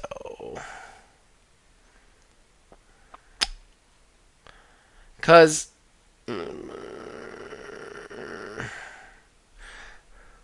yeah, okay. So, don't do your rant, because you're wrong. Oh, I see it just, yeah.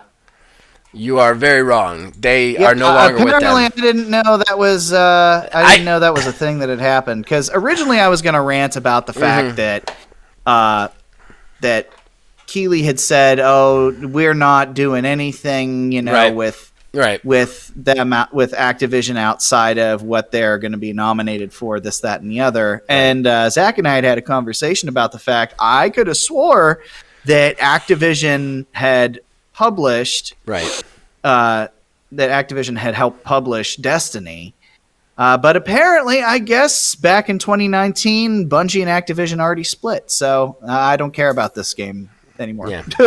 There you go. Moving on. They split. They split a bit ago, and I didn't remember. And then I was starting to look at it, and I was like, wait a second. I don't think they're together anymore. It wouldn't be the first time one of us stuck our foot in our mouth. Yes, no, it will. Nor will it be the last.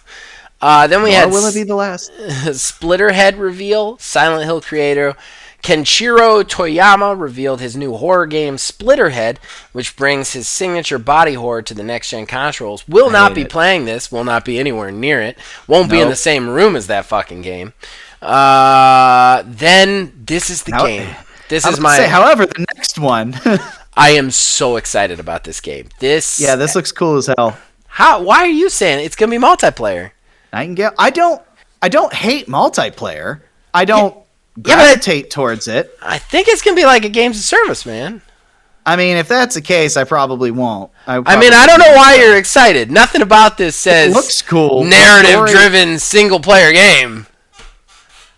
I don't know. It looks cool. But I mean, I've already signed up. Already signed up for the free beta. Nightingale is what we're talking about. We didn't even say what we were talking about. We're just arguing about it when we're not even talking about it. Nightingale, which is like this weird Victorian, like everybody's from Victorian England, but then they end up traveling through these portals and end up in this magical world of monsters. And then there's survival crafting. It's a survival crafting game from former BioWare developers, which excited about that. And then you can sign up for the free beta right now. Already did. And yeah, it just looks like you build this town with other survivors, which I am assuming are other players, Neil. And then basically you travel through these portals, hunting these monsters to craft bigger, weird, cool Victorian weapons to fight more monsters with. And the Victorian weapons look so cool. Like, just, it looks it's like steampunk met the fucking Viking monsters. It just looks so awesome to me. I'm so excited about this game. So excited about this game. Okay. Anything else to add to that? I don't know. When I saw the trailer, I mean, I wasn't like picking it apart. I probably had facefuls of fucking pizza whenever the trailer was going, because we got pizza and wings for watching it. But yeah, I mean, if it is probably the live service thing, like, yeah, whatever, I guess. I mean, the word survival crafting to me, I've never seen you play a survival crafting game, so The only one. I know what you're gonna say. Starve, don't starve, right? Don't starve. Don't starve is the only one. Yeah. So I like the minute they said that, I was like, I don't know why you're excited. like this does not look like a you game at all. This looks like grounded. Like, I don't know. I am very excited for this game though. Then we had Somerville, debut game from Studio Jumpsuit Ship, which was revealed during E3 last summer. This is a new trailer, gives a much better look at what the Limbo-like game has to offer. Anything to say about that one? No, I actually was looking through the whole list because we're only halfly through the list. Are you fucking serious? Well, we're only halfway through the list. We'll start. There's a just yeah. Okay, Cuphead. Hammering through them. Well, there's only one more that I really have anything to say about substantially, and it's the one that you have something to say about coming up. So okay, Cuphead Delicious Course. Nothing to say about that. Fine, new DLC. Sonic Frontiers. They stole my shit, Neil. People keep stealing my shit.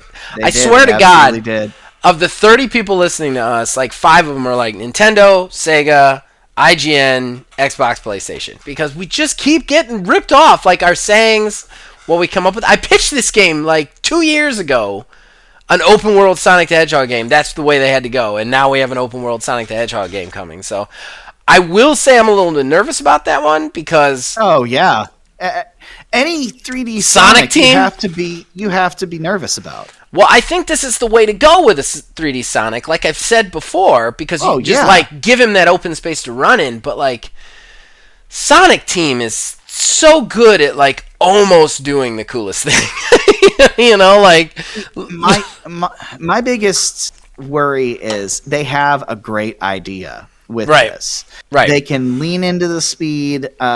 From what I understand, from what I've heard, that it's like kind of like a giant overworld, sort of like a Legend of Zelda Ocarina of Time thing. Mm-hmm. And then you like go into the actual levels, but like a lot of the game takes place in the 3D space, in the open world space. But even if it's a good idea, it's still, they are not good at execution. The only good recent Sonic game was the Sonic game that was given to community modders. Sonic Mania. Right.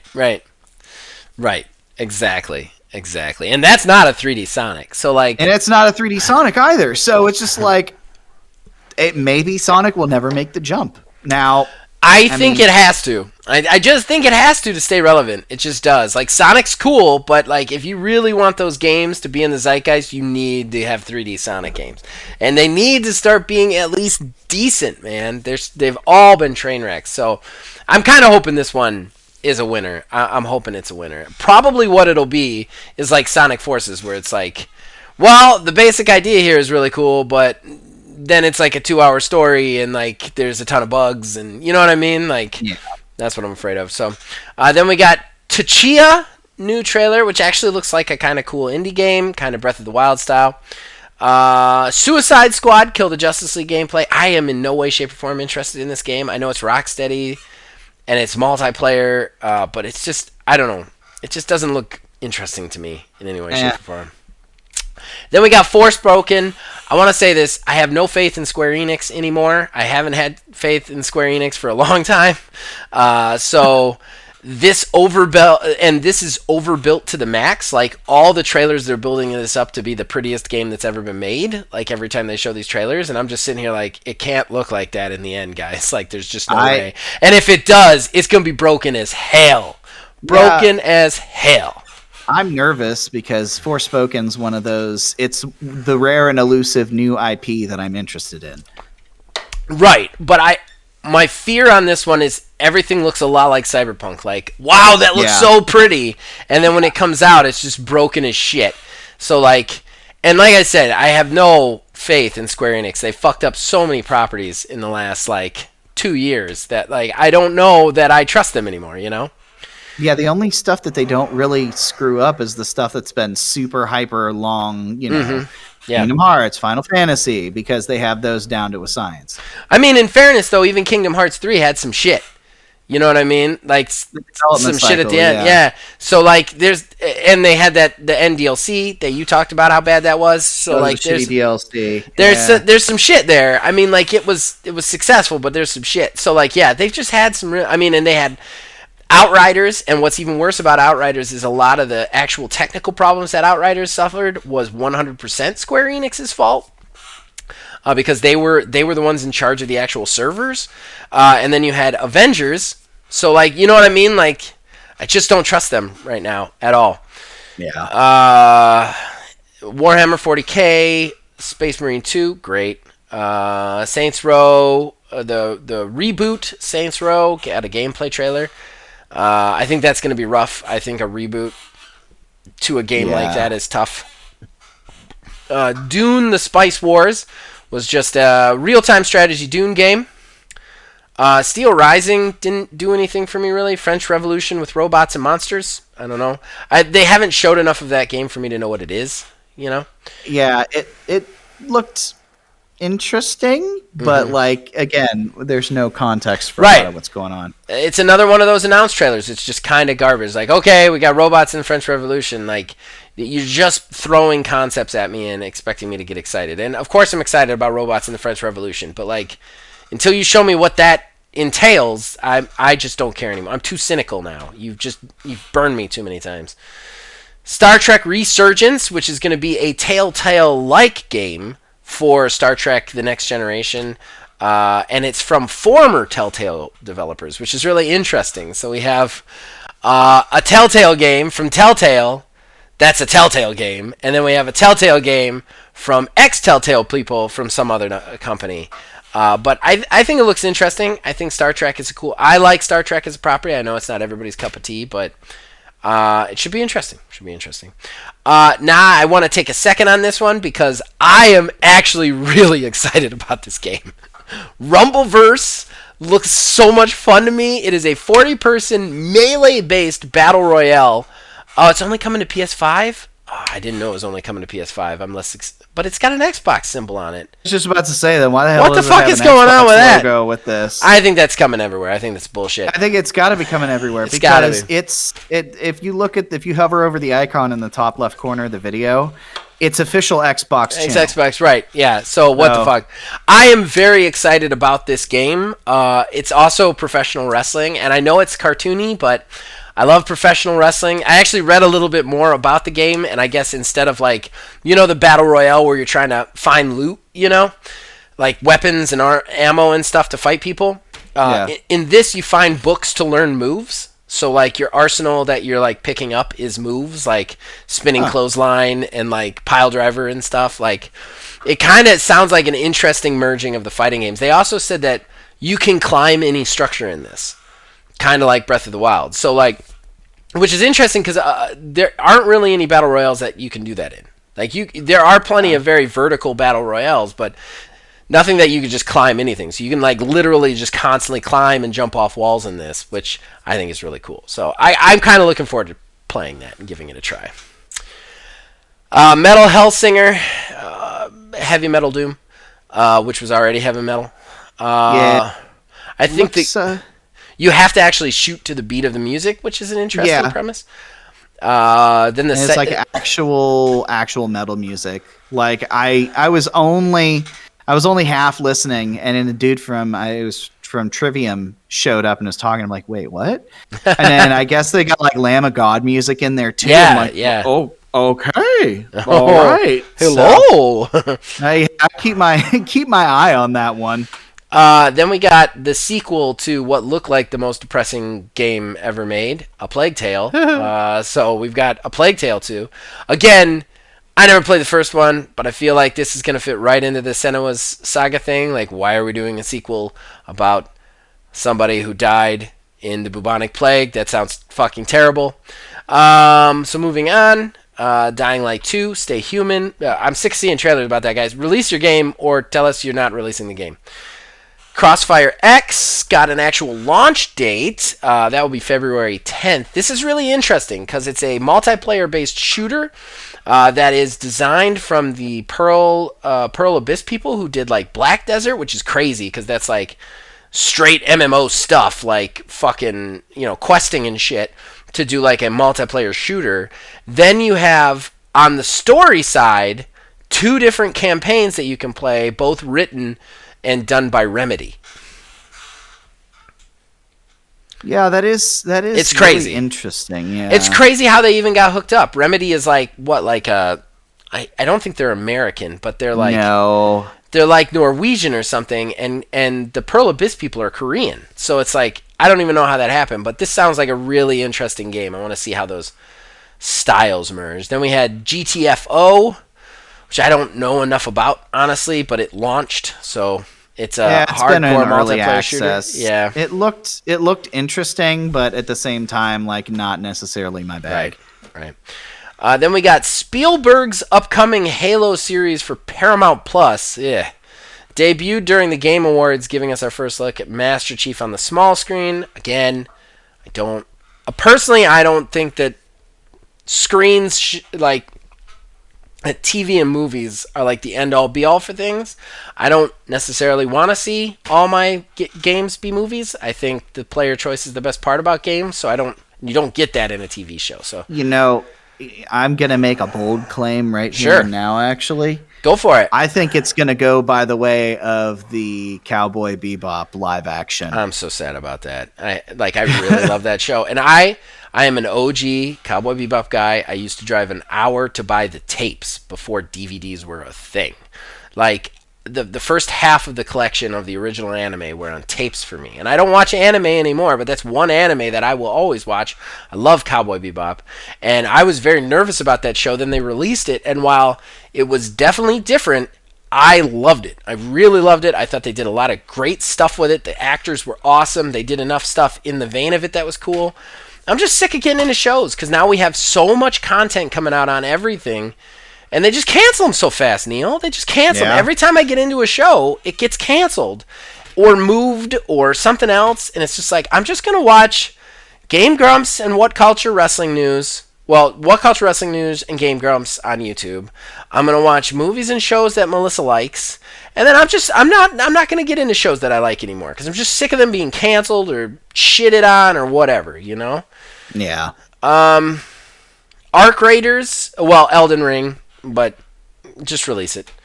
Arc Raiders, that looks really interesting. It is a free-to-play multiplayer PvE, so you're cooperative, which I like, shooter, coming to PC in 2022, and it's from some special developers. I just can't remember off the top of my head, and this specific article doesn't say who they are, but they're like famous developers from another company, I feel like. Yeah, I don't know. I can't remember, but it looks really interesting to me. Then we got the weird Matrix thing, whatever that is. I don't know what that is. I don't care about that. I think it's one of those just like experience things. I don't know. What the fuck is it? Like, is it a trailer? Is it a game? I don't know. I don't care about that. I'm gonna watch the 4th one because I'm stupid.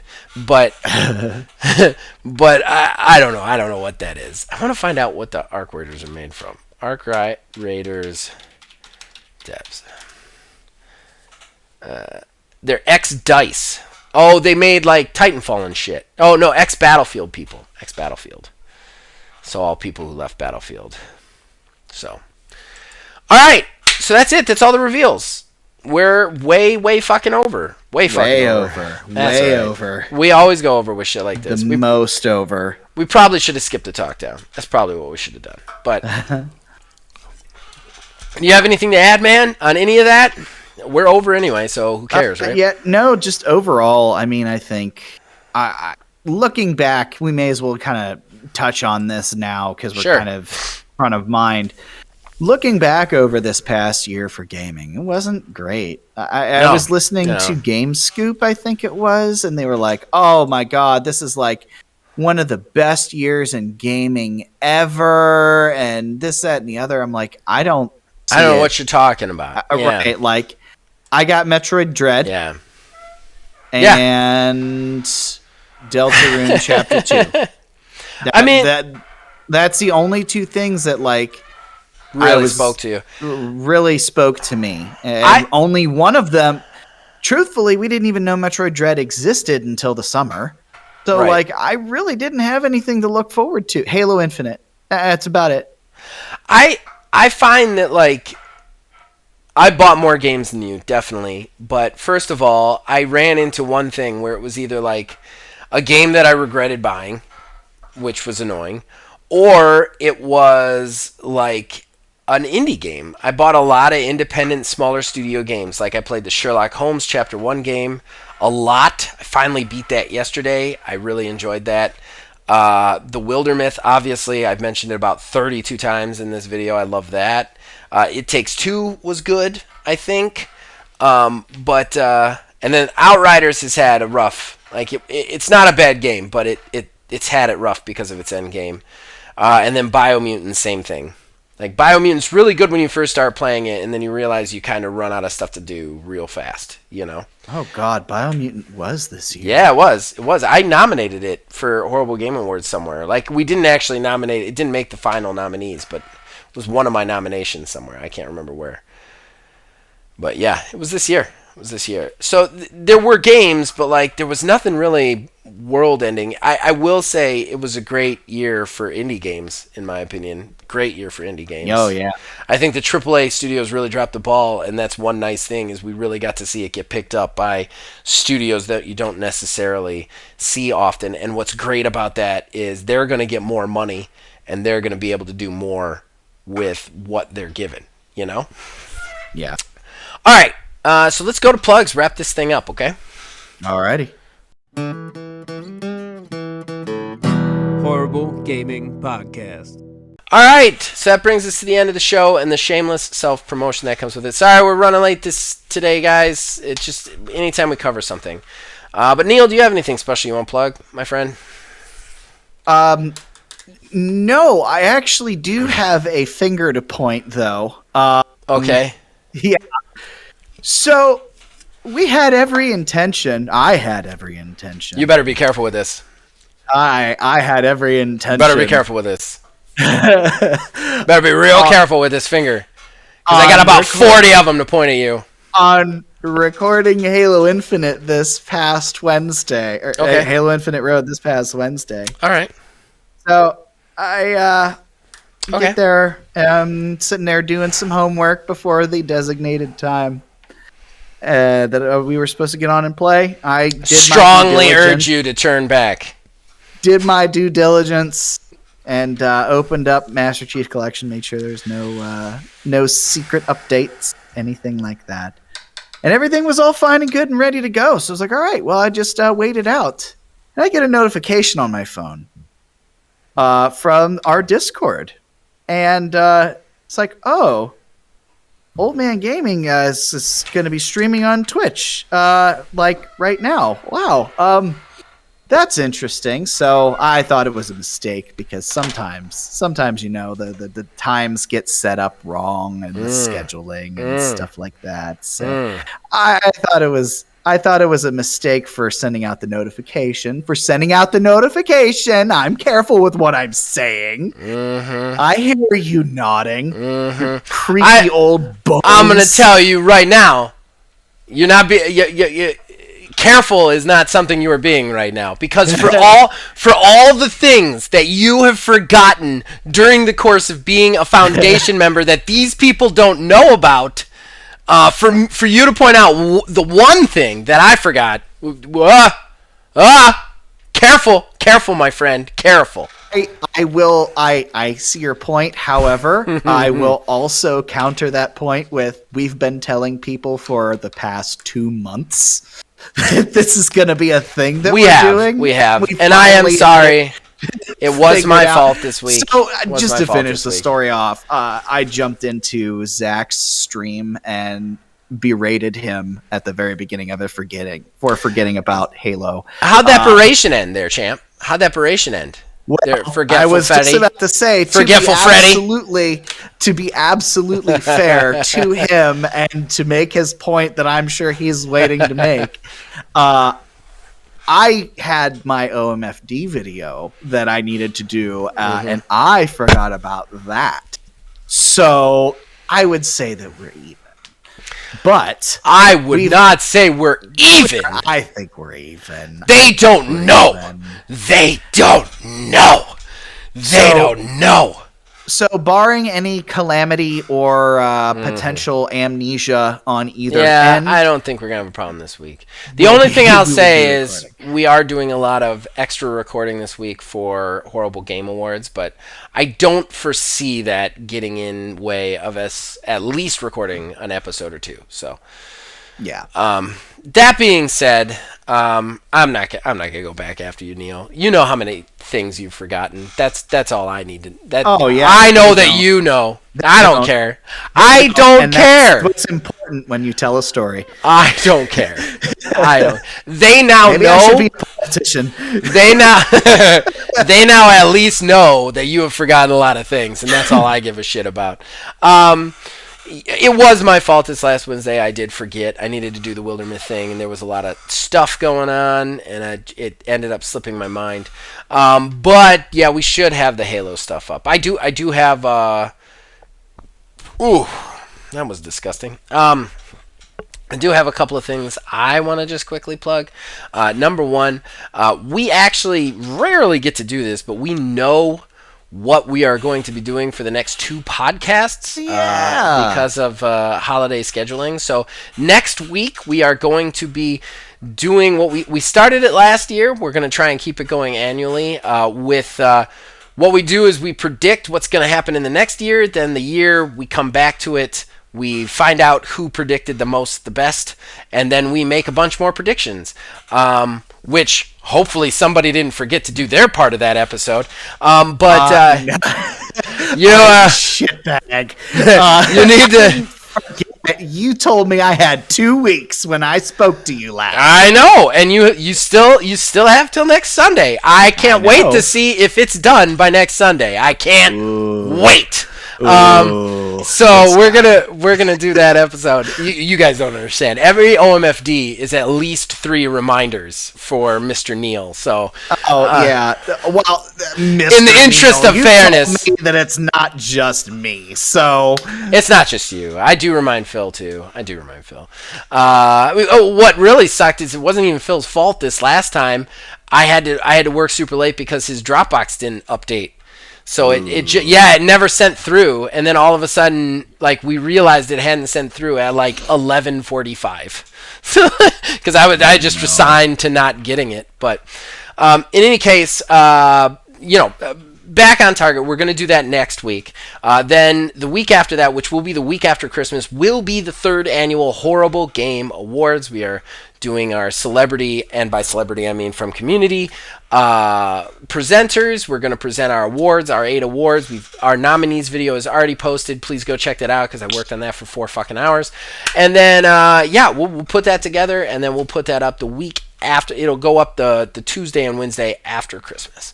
So that's there. And then, last but not least, OMGW is finally coming back after a very, very long hiatus due to many, many terrible, terrible things that happened. We are going to be we've got another 4 episodes in, so we're going to do those 4 episodes. The show will end with episode 17 will be our finale, and we were only in episode 6 when we had to take the break, but 7 will go up. It has gone up the day before this if you're listening, 2 days prior if you're watching. So check that out. It's our machinima wrestling show that we do on the channel, and it's a lot of fun in my opinion. So, all right, that brings us to a close, everybody.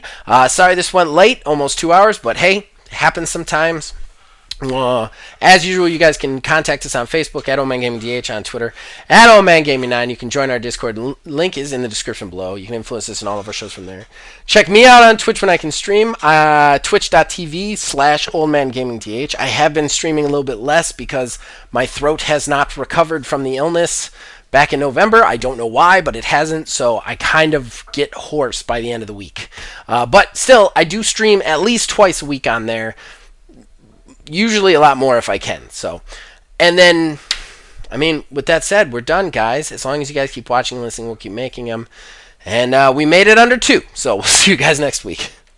You saw the schedule for everything? Yeah, I saw it. I didn't, take in the information, but I know it exists. Further driving home the point of the conversation. Sometimes you say things just had, and I know you don't mean anything by them, but they just make me want to strangle a dolphin while staring at it in its eye, and just slowly watching it squeak itself to death.